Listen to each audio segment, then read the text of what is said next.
Olá, seja bem-vindo à Culturaria da Rê. No vídeo de hoje eu vou trazer um trecho da Ilíada que se chama O Dolo de Zeus, ou O Engano de Zeus, que é o momento da guerra onde Hera vai seduzir o seu marido para aproveitar, adormecê-lo e fazer uma mudança aí nos pesos da guerra entre gregos e troianos. Quer saber como ela faz isso? Fica comigo até o fim do vídeo que eu vou te contar. Faça esse vídeo chegar a mais pessoas no YouTube. Deixe seu joinha, se inscreva no canal e ative o sininho. Toda semana tem vídeo novo por aqui. Agora, vamos para o nosso conteúdo. Pessoal, então estamos aqui, né, continuando os nossos vídeos, cantos 13 e 14 da Ilíada. No canto 13, a gente tem a entrada de Poseidon ali na guerra. Eu sei que você lembra que Zeus falou para o pessoal não entrar na guerra. Ele falou assim, ó, Hera, você volta aqui, Afrodite, vocês duas ficam aqui quietos, não quero ninguém se metendo na guerra, porque eu tenho um plano e eu sei o que eu vou fazer. Então Zeus falou para ninguém mexer, jogou lá todas as forças para Heitor. Heitor está acabando com os gregos. E aí, nesse momento, Zeus vira e fala assim: vou dar um rolê ali para ver o que está acontecendo nas outras cidades. Então, ele se vira, né? Homero diz que ele se vira para as outras cidades e começa a olhar para elas. É como quem diz assim: ó, não mexe aí no caldo, não, deixa ele temperar, que eu vou ali e já volto. Né? Então, quando ele faz isso, Poseidon se aproveita e entra na guerra. Ele entra na guerra, começa a dar força ali para os gregos, e num determinado momento, né, para chamar ali os guerreiros à batalha, ele dá um grito, um grito que ecoa por todo o planeta e chega até Hera. Hera está lá tranquilona, ela olha assim, uai, que gritaria é essa? E quando ela vê, está Poseidon ajudando os gregos. E Hera também está querendo ajudar. Então, o que, que ela pensa? Vou fazer um negocinho aqui para ajudar Poseidon, para ele conseguir fazer com que os gregos cresçam na batalha e parem de perder os seus generais, parem de perder os seus heróis, né, que estão todos morrendo. E o que, que ela pensa?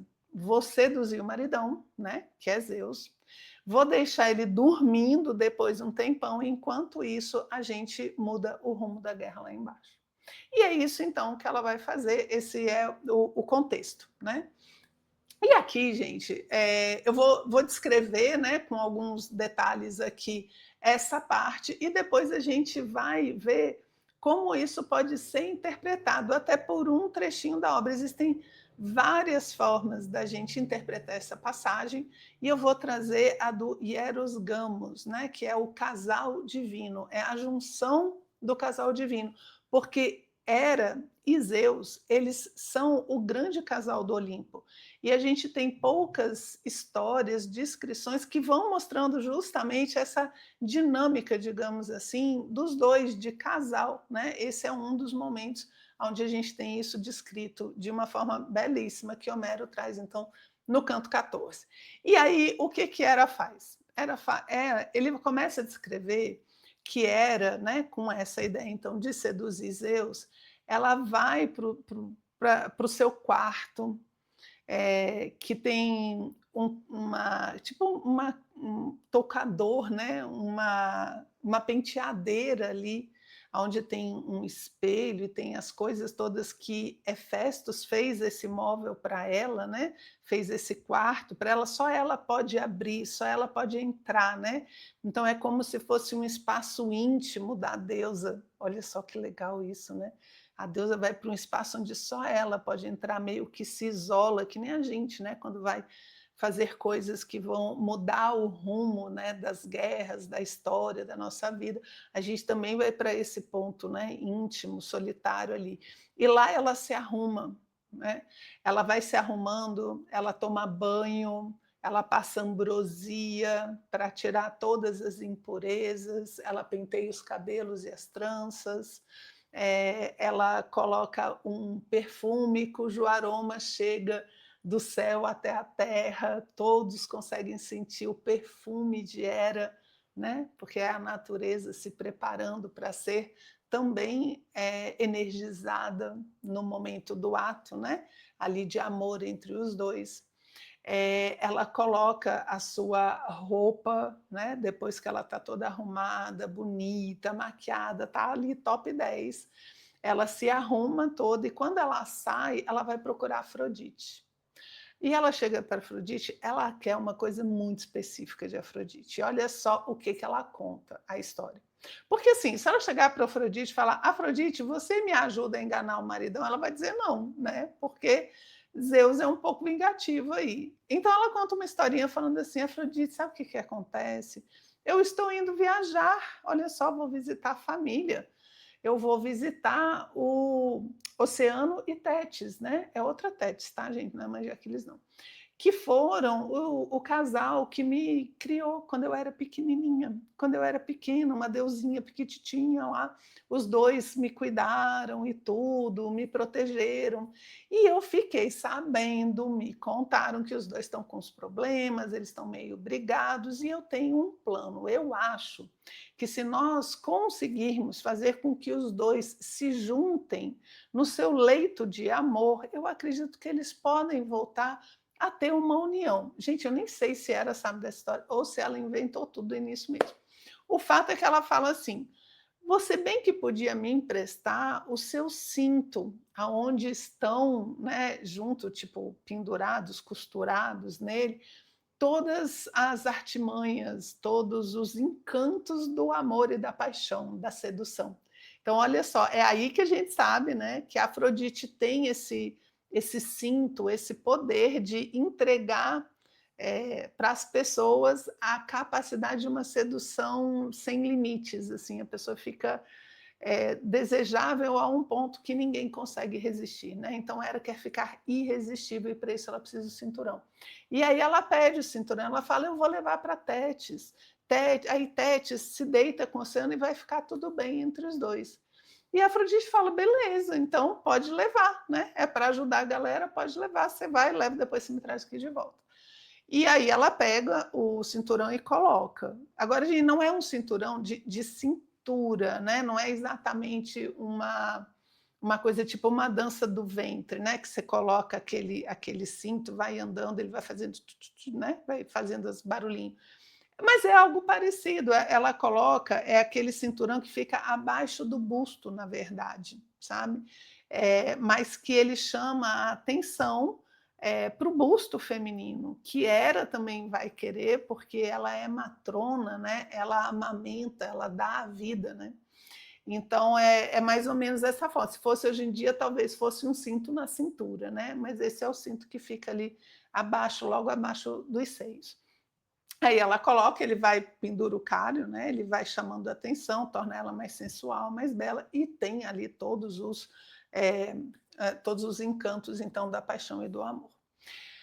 Só que ela não quer só isso, ela quer que depois disso Zeus durma profundamente. Para quê, gente? Para dar tempo dela entrar na batalha ali junto com Poseidon e, né, ajudar os gregos. Então ela tem um plano também. Eu vou chamar Hipnos. Hipnos, que é o deus do sono. A gente tem um videozinho aqui falando dele, né? Ele é o irmão da morte, Morpheus, né? O sono, o deus do sono é irmão do deus da morte, olha só. Isso é muito interessante, né? Porque o sono é uma pequena morte entre os dois dias, né? É um estado de consciência alterado, onde você larga a matéria, né? Que é mais ou menos o que a morte seria numa maior escala. Então, são irmãos os dois. E ela chama a Hipnos e fala assim, Hipnos, explica o que ela vai fazer. Diz assim, aí no final tu vai lá e faz ele dormir. Você é o deus do sono, tu vai lá e faz Zeus dormir. Aí ele conta uma outra história, ele fala, não vou não, não vou, porque da outra vez deu ruim, não deu certo esse negócio, Zeus ficou irado, demorou um tempão para as coisas se arrumar, não vou. Ela fala, mas se você me ajudar aqui, eu vou te dar em casamento Passiteia. Gente, nome grego, tá? Passiteia, que é uma das 3 graças. Ela fala, eu sei que você está afim dela, eu estou observando ali o movimento, você está afim dela desde o início dos tempos, e eu vou dar ela em casamento para você, se você fizer o que eu estou pedindo. Olha só que interessante a junção das dualidades, né? O sono que seria algo que leva você para o submundo, para as coisas obscuras. Ele é apaixonado por uma das graças, que é beleza, vida, movimento, luz, né? Então veja como os dois vão se juntando e essas dualidades vão se complementando nas mitologias, né? Bem legal. Aí ele topa, ele falou: a Pasiteia, beleza, eu encaro os Zeus, não tem problema não. E aí Hera vai cumprir o seu plano. Ela chega lá para Zeus e fala assim: bem, mozinho, eu vou dar uma voltinha. Eu vou lá visitar, né, os meus padrinhos, Oceano e Tétis, eu já volto. E quando ele vira e olha para ela, ele fala: meu Deus, Hera, como você está linda. Você está deslumbrante. Eu quero ficar com você. Você deixa esse negócio para depois. Vamos ficar aqui. Eu nunca tive um desejo tão grande por uma mulher como eu tenho por você agora, seja deusa ou mortal. E aí ele começa a falar os seus casos. Gente, eu sei que é uma hora muito infeliz para ele fazer isso, tá? Mas eu já explico. Ele faz um catálogo de amantes, ele fala: olha, nem Io, nem Leto, nem fulano de tal, nem a filha do Beltrano, com quem eu tive o filho fulano de tal. Aí ele vai falando, né, todos esses amores, inclusive a gente tem uma playlist aqui dos amores de Zeus, tá? Se você quiser saber mais quem são. E ele fala assim: nenhuma delas, né, chega aos seus pés. Fica aqui, não vá. Aí ela fala: ai, Zeus, mas vai todo mundo ver, a gente está aqui em cima do Monte Ida, tal. Ele fala: não se preocupe, colocarei uma grande nuvem em volta de nós dois, né? Ficaremos só nós dois, nem o sol vai conseguir, né, colocar os seus raios dentro dessas nuvens que eu vou colocar aqui. E aí, nesse momento, então, os dois se unem, né? O casal sagrado, o Hieros Gamos, né? Eles se reúnem e a terra toda se renova. Gente, olha só que bonito que ele coloca aqui. Hera, não receis que algum deus ou homem observe o ato, tal é a nuvem dourada com que te esconderei. Nem o próprio sol nos descortinaria. Falou e nos seus braços tomou a esposa. Debaixo deles, a terra divina fez crescer relva fresca, a flor de lótus orvalhada e açafrão, e jacintos macios em profusão que os mantiveram acima do solo. Foi nesse leito que se deitaram, ocultando-se numa nuvem bela e dourada, a qual destilava gotas reluzentes. Essa partezinha eu quis ler para vocês, porque é aqui que você entende que é a terra se renovando, né? Os jacintos, a relva, essas gotas que caem, esse orvalho, é como se não só se embelezou, se organizou, né? Porque a beleza é a ordem. Então, ela penteia os cabelos, ela coloca a roupa. Isso é como se fosse a terra se preparando para se renovar, né? É justamente esse rito que Hera faz. E quando Homero descreve essa terra agora trazendo vida, a gente entende essa união do casal, né? É um momento, é como se fosse uma pausa, num momento de morte, onde a gente está no meio da guerra, né? Uma chacina, né, lá acontecendo, a morte acontecendo, de repente os deuses se juntam para trazer a vida novamente. Então, esse trecho ele é muito a representação do Hierogamos como a renovação dos ciclos, né? A renovação da vida da matéria. Então, é a matéria representada por Hera, recebendo o espírito, recebendo a vida e fazendo com que o ciclo aconteça. E é interessante porque isso vai gerar uma reviravolta na própria guerra. Tá bom? Então, aí fica a representação dessa parte da história. E o catálogo, então, de amantes, né? Até comento em outros vídeos, a gente não pode ver nesse ponto da história Zeus como um modelo moral, né? Uma família organizada e moralmente estruturada aí. Por quê? Nessa parte, quando Zeus corre pelo mundo tendo diversas amantes e diversos filhos, ele está representando a energia divina que traz os seus filhos à matéria. Então, veja bem, os filhos de Zeus são os heróis. Muitos dos heróis que a gente fala são filhos de Zeus com mortais, que essa é a definição do herói. O herói é uma parte divina e uma parte humana. O herói é o homem que sabe que existe algo divino dentro dele e por isso ele precisa procurar pelo divino, porque isso existe dentro dele. Então, o pai dele é um Deus.